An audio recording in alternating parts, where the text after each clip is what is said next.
Hello, good morning. स्वागत है आप सभी का जेके न्यूज़ 100 पर। जैसा कि आप लोगों को पता है कि आज 29/9/2020 हो चुका है, दिन मंगलवार है। चलिए शुरू करते हैं आज की सभी बड़ी खबरों का सिलसिला। आपको हमारे साथ इस बुलेटिन में बने रहना है। पीएम मोदी की बड़ी घोषणाएं एवं रेलवे को लेकर के बड़ी खबरें, सभी कुछ आपको पता चलेगा इस वीडियो में। आपको वीडियो देखना है लास्ट स्लाइड तक। जी हाँ, अक्टूबर को कांग्रेस करेगी किसान मजदूर बचाओ दिवस का आयोजन, देश भर में होगा विरोध प्रदर्शन। जी हाँ, कृषि विधेयकों के विरोध में कांग्रेस 2 अक्टूबर को किसान मजदूर बचाओ दिवस का आयोजन करेगी और इन प्रदर्शनों में देश भर के हर विधानसभा और जिला मुख्यालयों पर धरने और मार्चे होंगी। कांग्रेस की अंतरिम अध्यक्ष सोनिया गांधी ने सभी कांग्रेस शासित राज्यों से अपील की है कि वे कानून पारित करके इन अत्याचारी विधानों को दरकिनार करने की संभावनाएं तलाशें, ताकि केंद्र द्वारा किसानों पर हो रहे घोर अन्याय को रोका जा सके। जी हाँ, बढ़ते हैं अगली खबर की तरफ। वहीं हमारी अगली जो बड़ी खबर आ रही है, मोदी सरकार ने किसानों को खुश करने के लिए उठाया बड़ा कदम, खरीफ की फसल बेचने पर तुरंत मिलेगा पैसा। जी हाँ, आपको बताते चले कि 1 अक्टूबर से खरीफ की फसलों की सरकारी खरीद शुरू हो जाती है, लिहाजा किसानों को किसी भी तरह के पेमेंट में कोई परेशानी ना हो, इसके लिए केंद्र सरकार ने पहली किस्त राज्य सरकारों को जारी कर दी है। जी हाँ, आपको बताते चलेंगे कि 1 अक्टूबर से खरीफ की फसलों की सरकारी खरीद शुरू हो चुकी है। राष्ट्रीय सहकारी विकास निगम ने हरियाणा, तेलंगाना और छत्तीसगढ़ में न्यूनतम समर्थन मूल्य मिनिमम सपोर्ट प्राइस MSP पर खरीफ धान की फसल के लिए पहली किस्त के तौर पर 19,444 करोड़ रुपए मंजूर कर दिए हैं। जी हाँ, वहीं आपको बताएंगे कि सरकार के इस कदम से राज्य सरकार की एजेंसियों को खरीद अभियान तुरंत शुरू करने में मदद मिलेगी। मीडिया रिपोर्ट्स के मुताबिक छत्तीसगढ़ को सबसे ज्यादा 9,000 करोड़ रुपए मिले हैं, हरियाणा को 5,444 करोड़ रुपए और तेलंगाना को 5,500 करोड़ रुपए मिले हैं। जी हाँ, इसी के साथ बढ़ेंगे आगे।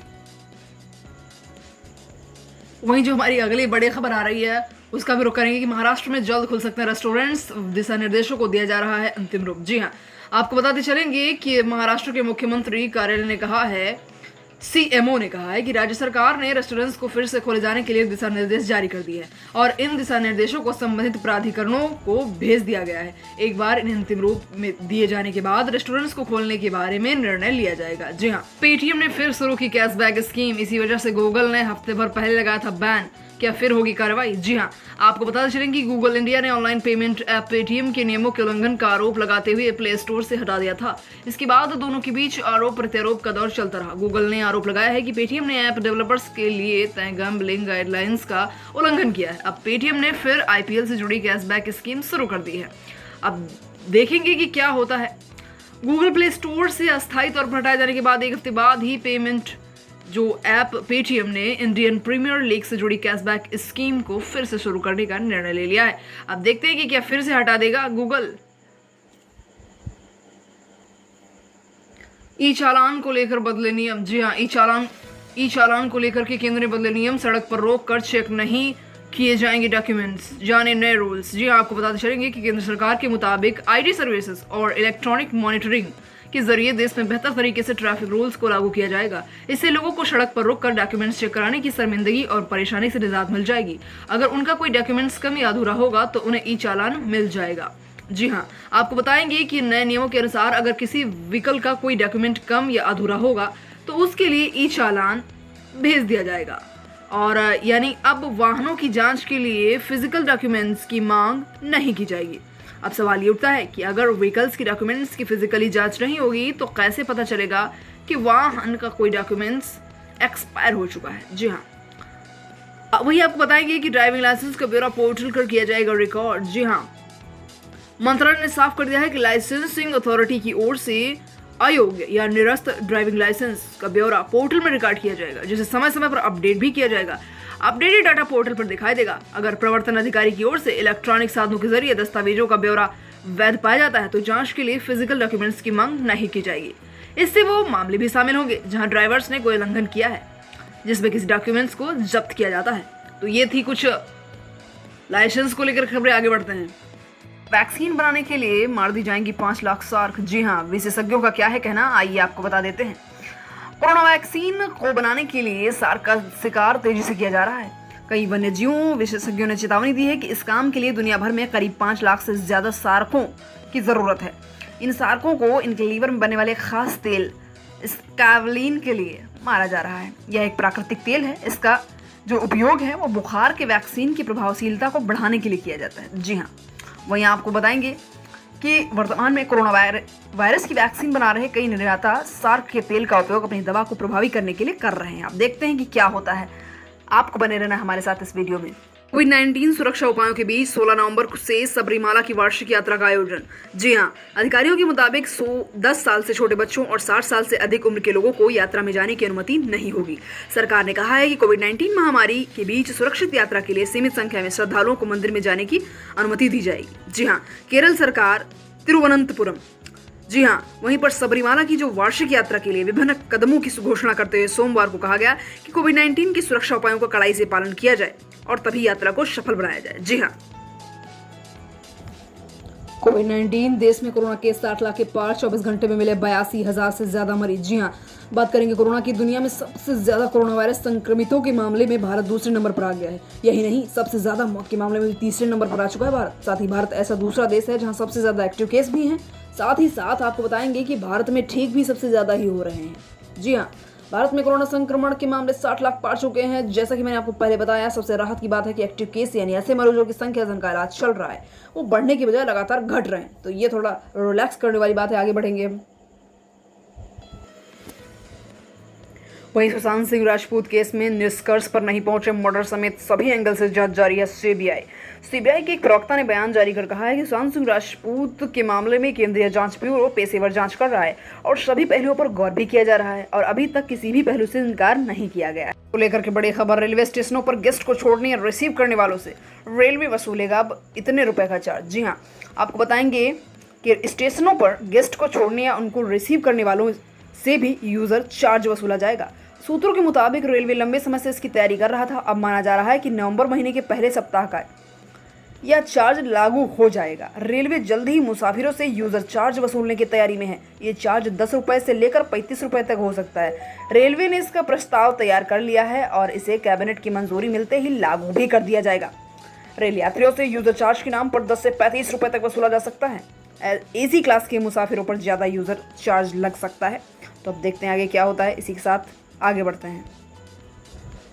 गन्ना किसानों के लिए सरकार ने किया बड़ा ऐलान। चीनी मिलें दिसंबर तक कर सकेंगी शुगर एक्सपोर्ट। जी हां, केंद्र सरकार विपणन वर्ष 2019-20 के दौरान 60 लाख टन चीनी के निर्यात के लिए 6,268 करोड़ रुपए की सब्सिडी दे रही है।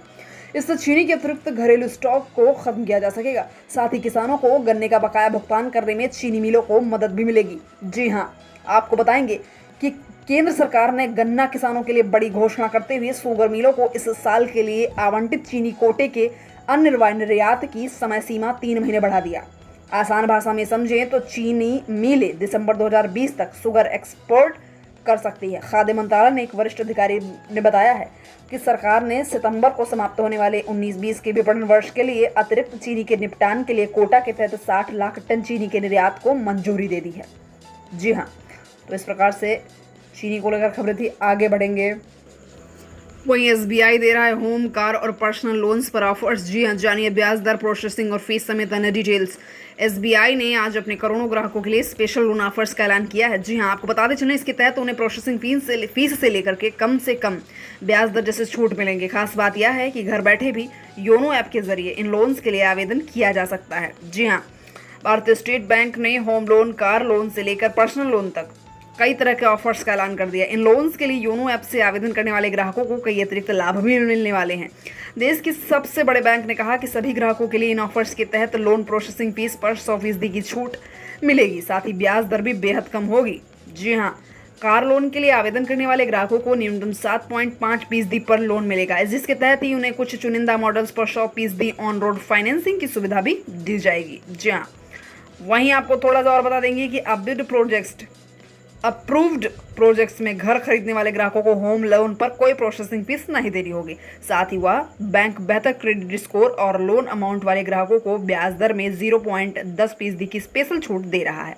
अगर आप एसबीआई के योनो ऐप के जरिए आवेदन करते हैं तो 0.5% की स्पेशल छूट मिलेगी। जी हाँ, वहीं गोल्ड लोन लेने वाले ग्राहकों के लिए 7.5% की न्यूनतम दर पर 36 महीनों का तक रिपेमेंट्स की सुविधा मिलेगी। मौजूदा संकट में ग्राहकों के लिए किफ़ायती क्रेडिट की उपलब्धता को देखते हुए SBI 9.6% की दर से पर्सनल लोन ऑफर कर रहा है। जी हाँ, तो ऐसे कुछ चल रहा है। अब बहुत सारी जो है बातें हैं, आपको स्लाइड पे दिख रही होंगी। वीडियो बहुत लंबा हो जाएगा अगर सारे नियम कायदे आपको बताए जाएंगे, लेकिन आपको थोड़ा सा और बता देते हैं कैसे करें योग्यता। जी हाँ, चेक करें योग्यता मात्र 4 क्लिक्स में। ये आप देख पा रहे होंगे जो हमने हाईलाइट कर दिया है। 4 क्लिक्स में ही SBI ग्राहकों को pre approved paperless personal loan YONO app के जरिए मिल जाएगा, जिसके लिए ग्राहकों को सबसे पहले अपनी योग्यता चेक करनी होगी। प्री अप्रूव्ड लोन की योग्यता चेक करने के लिए ग्राहकों को मैसेज बॉक्स में PAPL टाइप कर 567676 पर SMS भेजना होगा। उसके बाद आप योग्यता चेक कर सकते हैं। तो इसी के साथ बढ़ते हैं आगे। 1 अक्टूबर 2020 से बदल जाएंगे ये नियम, जानिए कैसे आपकी जेब पर पड़ सकता है असर। जी हाँ, अगले महीने की शुरुआत से ही आम आदमी के रोजमर्रा की चीजें बदलने वाली हैं। इन नियमों से कुछ ऐसे नियम भी हैं जिसका सीधा असर आपकी जेब पर पड़ने वाला है, जैसे रसोई गैस और प्राकृतिक गैस की कीमतें, हेल्थ इंश्योरेंस, विदेशों में पैसे भेजने पर TCS आदि। ऐसे में आपके लिए जरूरी है कि आप इनके बारे में पहले से जान लें और खुद को तैयार कर लें। आइए जानते हैं कि आने वाले महीने में 1 तारीख से आपके जीवन में क्या क्या बदलने वाला है। जी हाँ, उत्तर भारत में इस्तेमाल होने वाले सरसों के तेल को लेकर फूड रेगुलेटर FSSAI यानी भारतीय खाद्य सुरक्षा एवं मानक प्राधिकरण के नए नियम जारी कर दिए गए हैं। FSSAI के नए आदेश के मुताबिक अब सरसों किसी दूसरे खाद्य तेलों की मिलावट करने पर 1 अक्टूबर से पूरी तरह से रोक लगा दी गई है। सभी राज्य और केंद्र शासित प्रदेशों के खाद्य सुरक्षा आयुक्त को लिखे गए एक पत्र में भारतीय खाद्य सुरक्षा एवं मानक प्राधिकरण ने कहा है कि भारत में किसी भी अन्य खाद्य तेल के साथ सरसों तेल के सम्मिश्रण पर 1 अक्टूबर 2020 से पूरी तरह से रोक लग गई है। जी हाँ, वहीं आपको बताते चलेंगे कि स्थानीय मिठाई की दुकानों को भी परातन डिब्बों में बिक्री के लिए रखे गए मिठाई के लिए निर्माण की तारीख तथा उपयोग की उपयोगिता अवधि जैसी जानकारी प्रदर्शित करनी होगी। वहीं आपको बताते चलेंगे कि इसके साथ ही 1 अक्टूबर से वाहन संबंधी जरूरी डॉक्यूमेंट्स जैसे licence, registration documents, fitness certificate, permits आदि को सरकार द्वारा संचालित वेब पोर्टल के माध्यम से मेंटेन किया जा सकेगा। इलेक्ट्रॉनिक पोर्टल के लिए कंपाउंडिंग, इंपाउंडिंग, एंडोर्समेंट, लाइसेंस का सस्पेंशन व रिवोकेशन, रजिस्ट्रेशन आदि ई चालान जारी करने आदि का काम भी हो सकेगा। मोटर वाहन कानून के तहत इन नियमों को 1 अक्टूबर से लागू कर दिया जाएगा। वहीं आपको बताते चलेंगे कि ऐसे में अगर आप विदेश में पढ़ रहे अपने बच्चे के पास पैसे भेजते हैं या किसी रिश्तेदार की आर्थिक मदद करते हैं तो रकम 5% tax collected at source TCS का अतिरिक्त भुगतान करना पड़ेगा। फाइनेंस एक्ट 2020 के मुताबिक रिजर्व बैंक ऑफ इंडिया की लिबरलाइज्ड रेमिटेंस स्कीम के तहत विदेश पैसे भेजने वाले व्यक्ति को TCS देना पड़ेगा। बता दें कि LRS के तहत $2.5 लाख सालाना तक भेज सकते हैं, जिस पर कोई टैक्स नहीं लगता। इसी को टैक्स के दायरे में लाने के लिए TCS देना पड़ेगा। वहीं आपको बताते चलेंगे कि केंद्र सरकार ने ओपन सेल के इंपोर्ट पर 5% कस्टम ड्यूटी छूट को 30 सितंबर से हटाने का फैसला लिया है। माना यह भी जा रहा है कि इस फैसले से टीवी खरीदना महंगा हो जाएगा। कलर टेलीविजन के लिए ओपन सेल सबसे जरूरी पार्ट होता है। वहीं अब ओपन सेल के आयात पर शुल्क लगने से भारत में टेलीविजन का निर्माण प्रभावित हो सकता है। जी हाँ, वहीं आपको बताएंगे कि 1 अक्टूबर से सभी मौजूदा और नए हेल्थ इंश्योरेंस पॉलिसीज के तहत किफायती दर पर अधिक बीमारियों का कवर उपलब्ध होगा। यह बदलाव हेल्थ इंश्योरेंस पॉलिसी को स्टैंडर्डाइज्ड और कस्टमर सेंट्रिक बनाने के लिए किया जा रहा है, जिसमें अन्य बदलाव भी शामिल हो रहे हैं। वहीं गैस सिलेंडर को लेकर भी एक बदलाव होने जा रहा है। तो आपको बता दें कि हर महीने की शुरुआत में सरकारी कंपनियां रसोई गैस और प्राकृतिक गैस के दाम को रिवाइज करती हैं। पिछली बार यानी सितंबर महीने में 14.2 किलोग्राम और 19 किलोग्राम वाले गैस सिलेंडर के दाम में कमी की गई थी। उम्मीद है कि अक्टूबर में रसोई गैस के दाम भी घट सकते हैं। तो ये कुछ 1 अक्टूबर से जो नियमों में बदलाव होने वाला था उसको लेकर के खबरें थी, जो कि आपको विस्तार से बताई गई। तो आगे बढ़ते हैं, अभी आगे की खबरों का रुख करेंगे। PD वाघेला भारतीय दूरसंचार नियामक प्राधिकरण के नए चेयरमैन हुए नियुक्त। जी हाँ, PD वाघेला जो कि फार्मास्यूटिकल्स के सचिव के रूप में सेवानिवृत्त हो रहे हैं, जो अब भारतीय दूरसंचार नियामक प्राधिकरण में चेयरमैन के रूप में जिम्मेदारियां संभालने के लिए तैयार हो चुके हैं। जी हाँ, तो कुछ खबरें, ताज़ा खबरों के मुताबिक वो अब भारतीय दूरसंचार नियामक प्राधिकरण के चेयरमैन हैं। उनकी नियुक्ति के बारे में जारी आदेश में कहा गया है कि वाघेला 3 साल तक ट्राई प्रमुख के रूप में काम करेंगे या तब तक करेंगे जब तक वह 65 वर्ष की आयु हासिल नहीं कर लेते। इसी के साथ बढ़ते हैं आगे।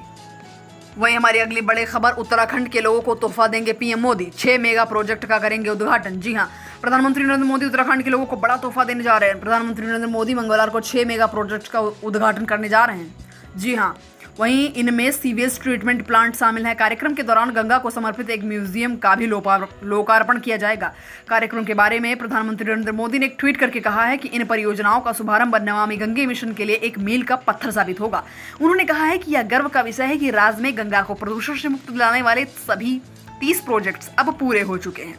ये आप ट्वीट देख पा रहे होंगे। उन्होंने लिखा है कि विकास के पथ पर निरंतर अग्रसर देवभूमि उत्तराखंड के लिए कल का दिन बहुत महत्वपूर्ण है।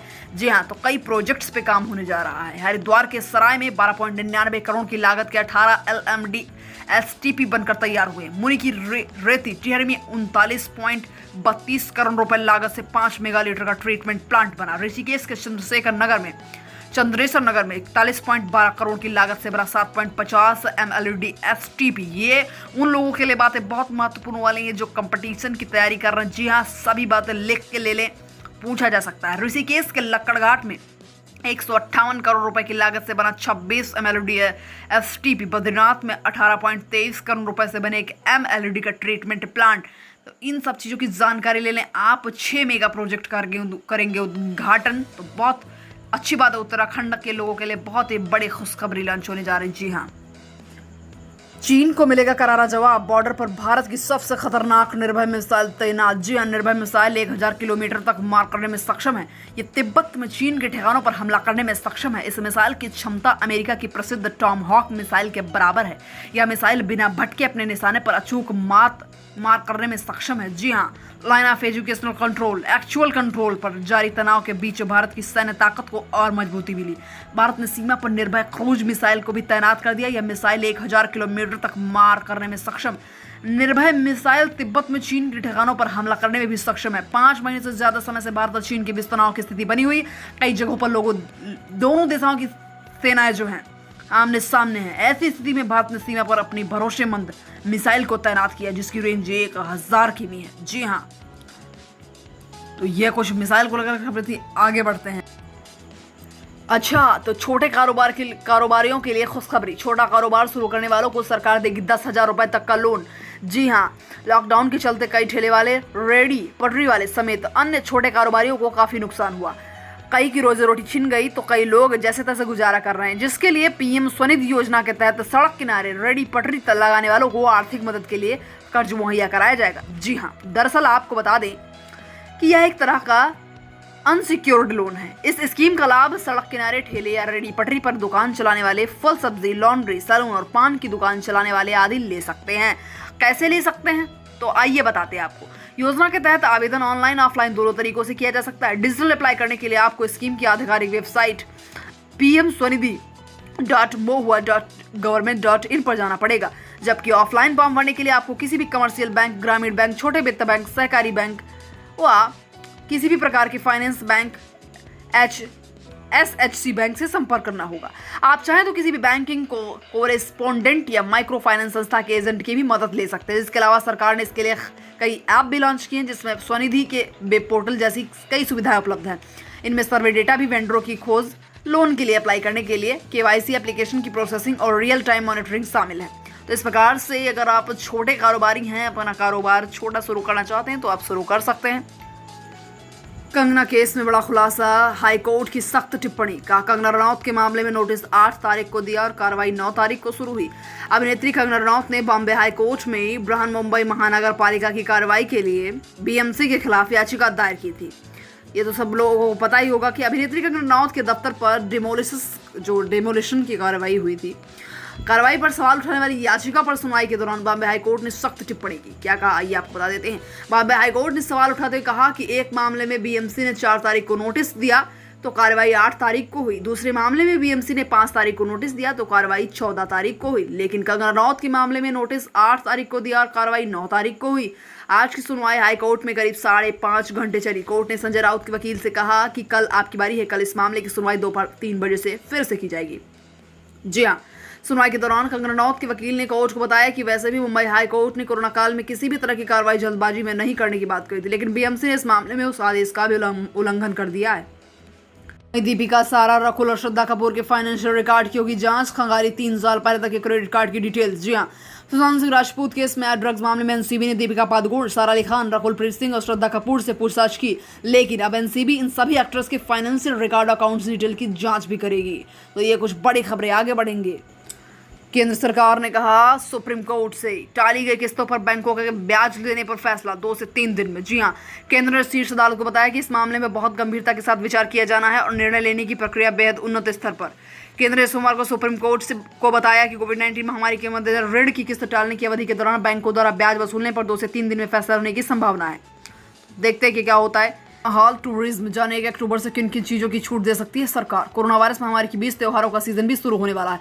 ऐसे में केंद्र सरकार अनलॉक 5 के तहत नागरिकों को थोड़ी और छूट देने जा रही है। जी हां, अनलॉक 4 की समय सीमा खत्म होने वाली है। 1 सितंबर से 30 सितंबर 2020 तक अनलॉक 4 के तहत कई चीजों की छूट दी गई, लेकिन केंद्र सरकार मेट्रो सेवाएं शुरू करने, कक्षा 9 से 12 कक्षा तक के स्कूलों को आंशिक तौर पर खोलने की अनुमति दे चुकी है। 1 अक्टूबर से अनलॉक 5 भी शुरू होगा, जिसके लिए गाइडलाइंस तैयार करने का काम अंतिम चरण में है। प्रधानमंत्री नरेंद्र मोदी ने पिछले हफ्ते कोरोना वायरस से सबसे ज्यादा प्रभावित 7 राज्यों, केंद्र शासित प्रदेशों के मुख्यमंत्रियों से वर्चुअली बातचीत की थी। मोदी चाहते हैं कि राज्य माइक्रो कंटेनमेंट जोन पर काम करे। त्योहारों का सीजन भी शुरू होने वाला है। ऐसी स्थिति में केंद्र सरकार अनलॉक 5 के तहत और ढील दे सकती है। अब देखते हैं कि क्या क्या डील हो सकती हैं। क्या 6 महीने बाद खुल सकते हैं सिनेमा हॉल? जी हाँ, तो इस पर भी देखते हैं कि 25 मार्च से ही देश के सारे सिनेमा हॉल बंद है। मल्टीप्लेक्स एसोसिएशन ने कई बार अपील की, लेकिन गृह मंत्रालय ने 21 सितंबर से केवल ओपन एयर थिएटर खोलने की अनुमति दी। अगस्त में सूचना प्रसारण मंत्रालय के सचिव अमित खरे ने गृह मंत्रालय को थिएटर्स में सीटिंग प्लान का फॉर्मूला भेजा था। इसके हिसाब से पहली पंक्ति में 1 सीट छोड़कर दर्शक बैठे और उसके बाद वाली को खाली रखा जाए, ताकि सोशल डिस्टेंसिंग मेंटेन हो सके। शनिवार को पश्चिम बंगाल ने 1 अक्टूबर से सिनेमा हॉल खोलने की अनुमति दी, लेकिन केंद्र सरकार पूरे देश के थिएटर्स को सावधानी के साथ ओपन करने की इजाजत दे सकती है। तो देखते हैं कि अब क्या होता है आगे। इसी के साथ बस इतना ही। देखते रहिएगा JK news 100। Thank you, take care. Subscribe for latest updates और हमेशा हमारे चैनल से जुड़े रहने के लिए इस बेल आइकॉन को दबाना ना भूलें। वीडियो को लाइक करें, शेयर करें, कमेंट करें and also don't forget to press the bell icon. Thank you.